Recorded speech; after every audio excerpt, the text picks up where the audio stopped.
அனைவருக்கும் வணக்கம். நான் உங்கள் சரவணன். இப்போ இந்த ஒவ்வொரு கோர்ஸ் அடிப்படையில் கட் ஆஃப் விவரங்களை பார்க்கலாம் அப்படின்னு ஒரு டிசிஷன் எடுத்து ஒவ்வொரு கோர்ஸாக பார்த்துட்ருக்குறோம். இன்றைக்கி பார்க்குற ரொம்ப அதிகபட்சமாக எல்லாரும் எதிர்பார்க்குற மிகப்பெரிய கோர்ஸை பற்றி பார்க்க போகிறோம். Artificial intelligence and data science. ADS பொறுத்த வரைக்கும் யாரை கேட்டாலும் நீ 50% எடுத்தாலும் சரி 40% எடுத்தாலும் சரி நான் ஏடிஎஸ் தான் படிக்கணும் சார் அப்படின்ற மிகப்பெரிய இம்பாக்டை கிரியேட் பண்ணியிருக்கு இந்த படிப்பு. சார் படிப்பை பற்றி சில பாயிண்ட் சொல்லலாம் சார். கண்டிப்பாக அதுக்கு ஒரு சீரியஸே போட போகிறோம். ஒவ்வொரு கோர்ஸும் என்னத்தை கொடுக்க போகுது, என்ன நாலேஜ் அகாடமிக் ஸ்கில்லை கொடுக்க போகுது, அந்த படிப்பு என்ன தான் எனக்கு வேலை வாங்கி கொடுக்க போகுது, நான் படித்து முடிக்கும் என்ன கண்டென்ட்டை கற்றுக்கணும், அது இல்லாமல் நான் அடிஷனலாக என்னென்ன ஸ்கில்லாம் வளர்த்துக்கணும், கண்டிப்பாக அதன் பற்றிய விவரங்கள் மிக விரைவில் என்னால் எவ்வளோ சீக்கிரம் என்னால் கொடுக்க முடியுமோ கொடுக்க ஆரம்பிக்கிறேன். நமது மாணவர்கள் தொடர்ந்து நம்மளுடைய சேனலை ஃபாலோ பண்ணி சப்ஸ்கிரைப் பண்ணி வச்சுக்கோங்க. நண்பர்களும் ஃபாலோ பண்ணுங்கள். டைரெக்டாக வீடியோக்கு ஃபாலோ பண்ணலாம். இன்றைக்கி நம்ம எடுத்துக்கிட்ட மிக முக்கியமான அனைவரும் எதிர்பார்க்குற வரைக்கும் ஏடிஎஸ். ஸோ இந்த படிப்பானது 2023 எந்த மாதிரி ஒரு இம்பேக்டை கிரியேட் பண்ணிச்சு, தமிழ்நாடு இன்ஜினியரிங் அட்மிஷன் கவுன்சிலிங் 2024 எப்படி இம்பேக்டை கிரியேட் ஆனிச்சு, எந்த அளவுக்கு மாணவர்கள் வந்து அதிகமாக ப்ரிஃபர் பண்ணாங்க, எந்த அளவுக்கு மாணவர்கள் கட் ஆஃப் இருந்தால் கிடைச்சிருக்கு, அப்போ நான் இப்போ கொஞ்சம் அலர்ட் ஆகிருக்கலாம்ல, அந்த டேட்டா இருந்தால் நான் கொஞ்சம் அலர்ட் ஆகிருக்கலாம், இந்த வருஷம் கிடைக்காது அப்படின்ற மாதிரியான சில அலர்ட்னஸ்லாம் கொடுக்கலாம். சரிங்களா? ஸோ அதில் நம்பர் 1 கல்லூரியாக ஏஐடிஎஸில் தமிழ்நாட்டில் இருக்கிற கல்லூரிகளில் முதல்ல அதிகமாக எடுத்த கல்லூரின்னு பார்த்தோன்னா அண்ணா யூனிவர்சிட்டி எம்ஐடி கேம்பஸ். ஸோ அதில் தான் வந்து இன்ட்ரடியூஸ் பண்ணாங்க. ரொம்ப நாளாக வந்து கோர்ஸ் இன்ட்ரடியூஸ் பண்ணது வந்து ப்ரைவேட் கல்லூரி தான் இருந்துச்சு, கவர்மெண்ட் காலேஜில் இல்லை. எம்ஐடியில் கொண்டு வந்தாங்க. ஸோ எம்ஐடியில் வந்தோடனே நிறைய மாணவர்கள் அதில் ப்ரிஃபர் பண்ணாங்க. நார்மலாக அதோடைய கட் ஆஃப் ரேஞ்ச் பார்த்தீங்கன்னா கிட்டத்தட்ட வந்து பார்த்தீங்கன்னா ஆல்மோஸ்ட் வந்து 197 கட் ஆஃப் ரேஞ்சில் இருந்திருக்கு. ஸோ ஏஐடிஎஸோட 2023 முதல் கல்லூரியான டாப் கல்லூரி ஆல்மோஸ்ட் பிசி எம்பிசி இந்த மாதிரி கேட்டகரியில் 196 to 197 வரைக்கும் அந்த கல்லூரியை தான் முதல்ல ப்ரிஃபர் பண்ணி எடுத்துருக்குறாங்க. சரிங்களா? It is number 1 college, it is a MIT campus. அதே போல் எஸ்சி எஸ்டி அந்த மாதிரி கேட்டகரியில் இருந்தவங்களாம் ஒரு 175 185 அந்த ரேஞ்சில் இருந்தாவே இந்த ஏஐடிஎஸ் கோர்ஸ் ஆனது லாஸ்ட் இயரில் ப்ரிஃபர் பண்ணி எடுத்துருக்குறாங்க இந்த பர்டிகுலர் கோர்ஸ். சரிங்களா? அடுத்த கேட்டகரி பார்த்தீங்கன்னா PSG institute of technology applied research. ரீசெண்டாக ரொம்ப டெவலப் ஆகிட்டு இருக்கிற ஒரு க்ரோத்திங் college.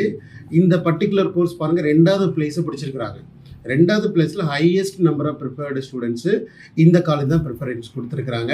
So PhD institute of technology and applied research Coimbatore. சரிங்களா? இந்த காலேஜில் ஆல்மோஸ்ட் வந்து 195 வரைக்குமே இந்த கட் ஆஃப் இருந்திருக்கு. அடுத்து வந்து எஸ்சி எஸ்டியில் வரும்போது 178 to 170 ப்ளஸ் இருந்தவங்களுக்கு கிடைச்சிருக்கு. சரிங்களா? அடுத்து வந்து பார்த்தீங்கன்னா Hindustan institute of technology autonomous campus. இது வந்து பார்த்தீங்கன்னா கோயம்புத்தூரில் இருக்குது. இந்த கல்லூரியில் ஆல்மோஸ்ட் உங்களுக்கு ஒரு 160 165 இந்த கட் ஆஃப் இருந்தாவே கிடைச்சிருக்கு. சரிங்களா? அடுத்த கேட்டகரி பாருங்கள், Coimbatore institute of technology autonomous campus. சரிங்களா? Coimbatore institute of autonomous campus வந்து கட் ஆஃப் பார்த்தீங்கன்னா ஒரு 193 195 கட் ஆஃப் இருந்தால் கிடச்சிருக்கு பிசி எம்பிசியில். அடுத்து அதாவது 3வது இடத்துல வந்து அதிகமாக ப்ரிஃபர் பண்ண கல்லூரியில் ஹிந்துஸ்தான். அதுக்கு ஒரே காரணம் வந்து அவங்க ஓசி கம்யூனிட்டி இருக்கிற மாணவர்கள் வந்து அதிகமாக வந்து டக்குன்னு எடுத்துருக்குறாங்க. அதனால் அதோட ரேஞ்ச் வந்து 195 வரைக்கும் இருக்குது. பட் பிசி எம்பிசியில் 160 ரேஞ்சில் இருக்கிறவங்களுக்கு மாணவர்கள் வந்து அந்த காலேஜில் கிடச்சிருக்கு. சரிங்களா? அடுத்த கேட்டகரி பார்த்தீங்கன்னா எஸ்சி எஸ்டி கேட்டகரி ஆல்மோஸ்ட் 140 இருந்தாலும் கிடச்சிருக்கு. அடுத்து 4வது இடத்துல Coimbatore institute of technology autonomous Coimbatore district. இது வந்து ஒரு கவர்மெண்ட் அட்டானமஸ் காலேஜ் இல்லைங்களா? ஸோ ஏஐடிஎஸ் நம்மளோட கட் ஆஃப் பார்த்தீங்கன்னா 195 193.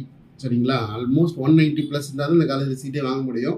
அந்த மாதிரி ரேஞ்சில் இருக்குது. எஸ்சி எஸ்டி தான் ஒரு 178 அந்த மாதிரி ரேஞ்சில் இருந்து கிடச்சிருக்கு. சரிங்களா? அடுத்த முக்கியமான கல்லூரி கோயம்புத்தூரில் குமரகுரு காலேஜ் ஆஃப் இன்ஜினியரிங். ஸ்பெசிஃபிக்காக ஏஐடிஎஸ் கோர்ஸை இந்த காலேஜில் டார்கெட் பண்ணியிருக்கிறாங்க. 190 ப்ளஸ் இருந்தால் தான் கிடச்சிருக்கு. அதே போல் எஸ்சி எஸ்டியாக இருந்தால் ஒரு 170 176 கிடச்சிருக்கு. அடுத்து Chennai institute of technology autonomous CIT. So எல்லாரும் முக்கியமான ஒரு கல்லூரி. சிஐடி பொறுத்த வரைக்கும் 190 ப்ளஸ் கட் ஆஃப் இருக்கிறவங்களுக்கு கிடச்சிருக்கு. பிசி எம்பிசியில் 165 ப்ளஸ் இருந்தாவே ஆல்மோஸ்ட் வந்து அவங்களுக்கு ஒரு இந்த காலேஜில் அந்த கோர்ஸ் கிடச்சிருக்கு, ஏஐடிஎஸ் கோர்ஸ் கிடச்சிருக்கு. சரிங்களா? அடுத்து Sri Krishna college of engineering technology Kuniyamuthur. அந்த காலேஜில் வந்து பார்த்தீங்கன்னா 188 ரேஞ்சில் இருக்கிற பிசி எம்பிசி பிசிஎம் கட் ஆஃப்லாம் கிடச்சிருக்கு. அதே போல் ஒரு எஸ்சி ரேஞ்சுனா ஒரு 140 ப்ளஸ் தான் கிடச்சிருக்கு. அடுத்து முக்கியமான ஒரு கல்லூரி Venkateswara college of engineering. Venkateswara சென்னையில் இருக்கிற ஒரு கல்லூரி, ரொம்ப டிமாண்டான காலேஜ், ஏஐடிஎஸ் கோர்ஸு. இந்த காலேஜில் பார்த்தீங்கன்னா 187 ப்ளஸில் கிடச்சிருக்கு. பட் இந்த வருஷம் கண்டிப்பாக 3லிருந்து 5 வரைக்கும் ஏஐடிஎஸ் கோர்ஸ் மட்டும் இன்க்ரீஸ் ஆக வாய்ப்புகள் இருக்குது. மறந்துடாதீங்க. இப்போ என்ன கொடுத்துருக்கணும், இதுலேருந்து 5 மார்க் அதிகமாக இருக்கிறது சேஃபு. டாப் 1 டயர் 1 கல்லூரிகளில் சீட் எடுக்கிறதுக்கு, சரிங்களா? பட் எங்கே வேணால் காலேஜ் கிடைக்கின்றது பிரச்சனை கிடையாது. பட் நம்ம டாப்பில் எடுக்கணுன்றது தான் நம்மளுடைய டார்கெட். அதுக்கு தான் இந்த டேட்டா. ஸோ ஒருவேளை வெங்கடேஸ்வர காலேஜ் ஆஃப் இன்ஜினியரிங்கில் 160 வரைக்கும் இருந்தவங்களுக்குலாம் சீட்ஸ் வாங்கியிருக்கிறாங்க. அடுத்து ராஜலட்சுமி இன்ஜினியரிங் காலேஜ் பொறுத்த வரைக்கும் 185 ரேஞ்சிலே ஏஐடிஎஸ் சீட்டை வாங்கியிருக்கிறாங்க, சரிங்களா? அதேபோல் 150 ப்ளஸ் வந்து எஸ்சி/எஸ்டி கேட்டகரி வாங்கியிருக்கிறாங்க. அடுத்து ராஜலட்சுமி இன்ஸ்டியூட் நெக்ஸ்ட் கேட்டகரி, கடைசி 10வது இடத்துல ராஜலட்சுமி இன்ஸ்டியூட் ஆஃப் டெக்னாலஜி. அதோட கோர்ஸ் பார்த்தீங்கன்னா 183, 189 இந்த மாதிரி ரேஞ்சஸ்லாம் சீட் கிடச்சிருக்கு. அது எஸ்சி/எஸ்டி கேட்டகரி அது மாதிரி போனீங்கன்னா ஒரு 150 ப்ளஸில் இருந்தால் டெஃபினட்டாக அந்த ராஜலட்சுமி இன்ஸ்டியூட் ஆஃப் டெக்னாலஜியில் ஏஐடிஎஸ் கோர்ஸ் எடுத்துக்கலாம், சரிங்களா? ஸோ இதில் இருக்கிற டேட்டாக்கள் கண்டிப்பாக 2023 நடந்த விஷயங்கள். இதை எதுக்காக நான் உங்கள் பார்வை கொண்டு வரேன்னா, இந்த வருஷம் உங்கள் பிளானிங்க்கு சூப்பராக இருக்கும், யூஸ்ஃபுல்லாக இருக்கும், சரிங்களா? அடுத்த வீடியோவில் பார்க்கலாம். பண்ணிவிடுங்க.